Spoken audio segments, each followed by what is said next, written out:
तो हाथी का सिर क्यों लगाते, आदमी का सिर भी लगा सकते थे।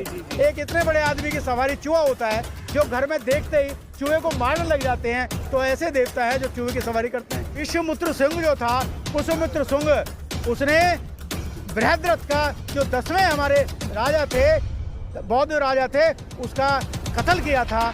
इसलिए उसमें जो ये अपनी खुशी मनाते हैं, उसमें दशहरा मनाते हैं। जो पुष्यमित्र सिंह था वो सेनापति था और बृहद्रथ राजा थे, उन्होंने उनको धोखे से मारा था, तो उस खुशी में ये अपना त्यौहार मनाते हैं। और जो बृहद्रथ था, जो हमारे राजा थे बृहद्रथ, उसको रावण की शक्ल दिखाते हैं क्योंकि 10 बुद्धिस्ट राजा थे और उसको 10 सिर दिखाते हैं।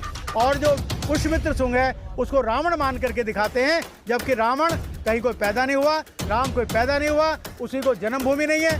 श्रीलंका में गया था, आपको मैं याद दिला दूँ, 4-5 साल पहले 1 हफ्ता में श्रीलंका रहा था। मैंने कम से कम 20 आदमियों से मुलाकात की थी, उसका इंटरव्यू लिया था, तो किसी ने भी ये नहीं बताया कि यहाँ पर राम रावण का युद्ध हुआ या यहाँ पर रावण था या सोने की लंका थी।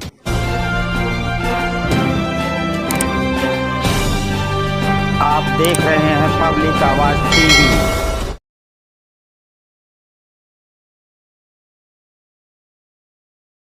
सर, आज का जो कार्यक्रम रहा उसकी जो मेन जो उद्देश्य था वो क्या था सर? हमारा आज के कार्यक्रम का जो मेन उद्देश्य था, उद्देश्य एक नहीं था जी, बल्कि उसके महत्वपूर्ण 2 पहलू थे, 2 उद्देश्य थे।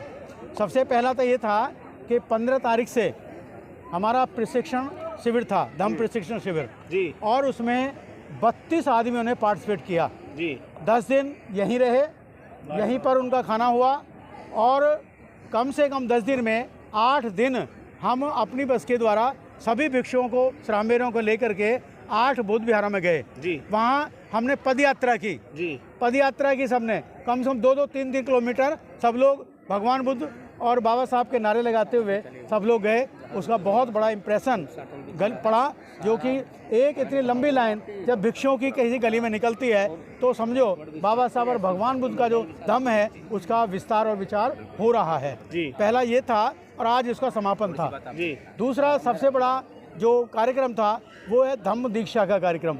बाबा साहब doctor B are Ambedkar ji ने अशोक विजयदशमी को सन 1956 में दीक्षा ली थी और वो लगातार तभी से बुद्धिस्ट सोसाइटी ऑफ इंडिया जो बाबा साहब की बनाई संस्था है वो हर वर्ष दीक्षा का कार्यक्रम करती आ रही है। आज भी वही कार्यक्रम था और आपने देख रहे हो, आप सबने देखा है कि हजारों की संख्या में आप लोग यहाँ सब इकट्ठे हुए जी। और राजरत्न अम्बेडकर जी को आना था लेकिन अचानक वो विदेश चले गए और उनके भाई संदेश अम्बेडकर जी यहाँ पर उपस्थित हुए, राजेंद्र पाल गौतम जी उपस्थित हुए, बहुत सारे भिक्षु उपस्थित हुए, आप सब लोग उपस्थित हुए।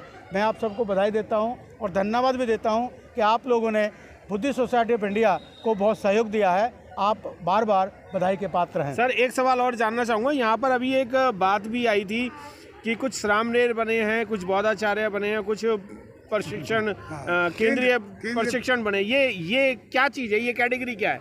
देखिए, जो 10 दिन की ट्रेनिंग करता है और जिसने 10 दिन की ट्रेनिंग करता है और जिसने चीवर पहन लिया है, 10 दिन ट्रेनिंग की है, वो श्राममेर है जी। और बाकी जो केंद्रीय शिक्षक हैं, हमने एक क्राइटेरिया रखा था नंबर का, मार्क्स का क्राइटेरिया जी। जो पहले नंबर पर 6 लोग आए थे वो केंद्रीय शिक्षक बने हैं और 16 लोग हमारे बौद्धाचार्य बने हैं और बाकी सभी लोग श्रामेर बने हैं। ये जो केंद्रीय शिक्षक और जो बौद्धाचार्य हैं उनमें कैटेगरी में क्या फर्क है? बौद्धाचार्य बड़े हैं या केंद्रीय शिक्षक बड़े हैं? केंद्रीय शिक्षक जो हैं वो केंद्रीय शिक्षक भी हैं, बौद्धाचार्य भी हैं और श्रामेर भी हैं जी। जो बौद्धाचार्य हैं वो बौद्धाचार्य और श्रामेर हैं और जो बाकी बच्चे वो सभी श्रामेर हैं। 3 कैटेगरी हैं। इसका एग्ज़ाम होता है और एग्ज़ाम के मार्क्स जो आते हैं उसकी कैटेगरी के अनुसार ये बनता है जी। आपका ये जो कैंप लगाते हो आप कितने सालों से लगा रहे हैं सर? हम तो सन 1976-77 से लगता आ रहा है बुद्धिस्ट सोसाइटी ऑफ इंडिया।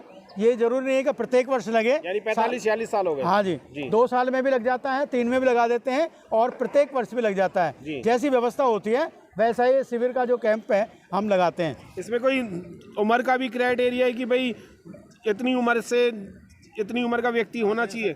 देखिए, इसमें कोई उम्र का क्राइटेरिया नहीं है।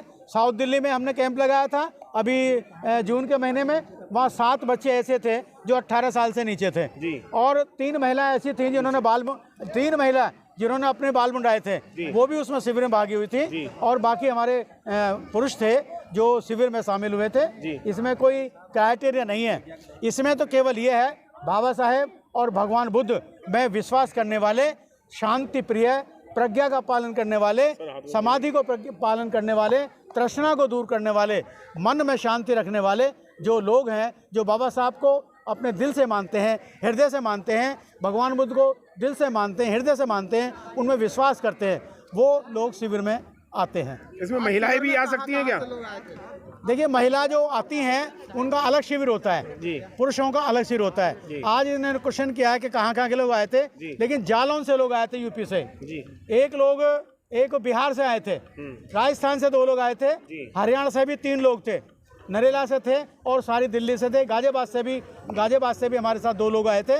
पूरी इंडिया से 1 या 2 लोग पूरी इंडिया से लोग आए थे। ऐसे दीक्षा समारोह में अगर सब लोग जाते हैं तो एक विचारधारा सबकी ऐसी होनी चाहिए कि जो बाबा साहब का धर्म है वैज्ञानिक धर्म है, विज्ञान पर आधारित है और तर्क पर आधारित है। हम सब लोग कैसे जी रहे हैं? हम सब लोग कल्पना में जी रहे हैं, आडंबर में जी रहे हैं। चाहे किसी के 6 हाथ हों, हम उसकी पूजा करते हैं। चाहे किसी में पूंछ लगा दो, हम बिना सोचे समझे उसकी पूजा करते हैं। चाहे किसी के सर पे कुछ भी रख दो, हम उसकी पूजा करते हैं। सोचने के लिए नहीं सोचते कि क्या इतने बड़े आदमी, जो किसी का बच्चा है वो मर गया और उसके दूसरे हाथी का सर लगा दिया, तो कैसी कल्पना है? कहाँ विज्ञान है इसमें? अगर वो चाहते तो हाथी का सिर क्यों लगाते, आदमी का सिर भी लगा सकते थे। एक इतने बड़े आदमी की सवारी चूहा होता है, जो घर में देखते ही चूहे को मारने लग जाते हैं, तो ऐसे देवता है जो चूहे की सवारी करते हैं। तो ये सब कल्पना है। अब इस कल्पना से हमें दूर रहना है, तभी भगवान बुद्ध का रास्ता हम प्राप्त कर सकते हैं। भगवान बुद्ध के रास्ते में तर्क है, विश्वास है। भगवान बुद्ध जब भी देशना देते थे तो उनसे क्वेश्चन करते थे, लोग प्रश्न पूछते थे, और भगवान बुद्ध, तथागत भगवान बुद्ध उन प्रश्नों का उत्तर सही प्रकार से देते थे। लेकिन जिस धर्म में हम जी रहे हैं, जिस कल्पना में जी रहे हैं, हम बोल नहीं सकते, क्वेश्चन नहीं कर सकते। तो इसी तरह का जो क्वेश्चन नहीं कर सकते, बोल नहीं सकते, कुछ कह नहीं सकते, तो वही अंधविश्वास है और वही पाखंड है। हमें इस पाखंड से दूर रहना है, तभी हमें बाबा साहब अम्बेडकरवाद हमें इसमें लाना होगा और ब्राह्मणवाद को समाप्त करना होगा। आज के दिन लोग दशहरा और जो है कि विजयदशमी के रूप में लोग मना रहे हैं, लेकिन आज अम्बेडकर भवन में अशोक धम विजयदशमी मनाया जा रहा है। अशोक धम विजयदशमी क्या है? देखिए, इस अशोक विजयदशमी को बाबा साहब डॉक्टर बी आर अम्बेडकर ने नागपुर की पावन भूमि पर, नागपुर में दीक्षा ली थी 10 लाख लोगों के साथ।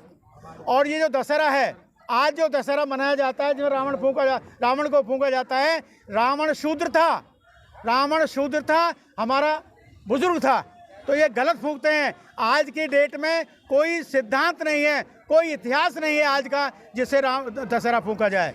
कहीं कोई इतिहास नहीं है इसका।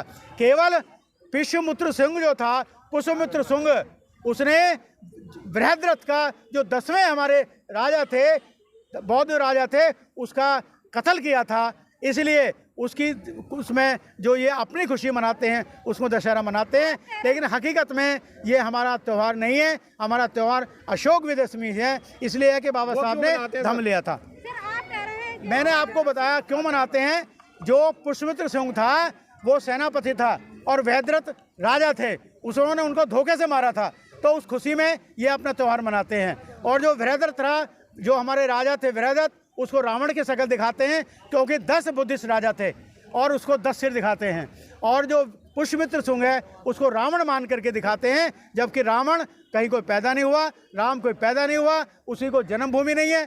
श्रीलंका में गया था, आपको मैं याद दिला दूँ, 4-5 साल पहले 1 हफ्ता में श्रीलंका रहा था। मैंने कम से कम 20 आदमियों से मुलाकात की थी, उसका इंटरव्यू लिया था, तो किसी ने भी ये नहीं बताया कि यहाँ पर राम रावण का युद्ध हुआ या यहाँ पर रावण था या सोने की लंका थी। ये सब बकवास है, सब झूठ है और काल्पनिक है। जय भीम। लंका को जलाने के लिए कहा जाता है, उन्होंने क्या लंका बता तो दिया टीवी में। जलता है सर? क्या जी? सोने का जलाया जा सकता है जो लंका भी? नहीं, मैं एक बात देखिए, ये ऐसा धर्म है, ये ऐसा धर्म है जिसमें हम जी रहे हैं, आज तक जिए हैं। वो अगर ये कह दे, भाई ये कह दे कि ये पानी नहीं है, ये दूध है, तो वो आप ये नहीं कह सकते नहीं पानी है। तो जो उसमें लिया है शास्त्रों में वो ही कहोगे तो ये धर्म है, नहीं तो नहीं है। वो यही तो बात है, वो पानी को पानी कहता है, दूध को दूध कहता है। ये उसकी वैज्ञानिकता है और यही तर्कवाद है, तब इसलिए हम बहुत उनको मानते हैं।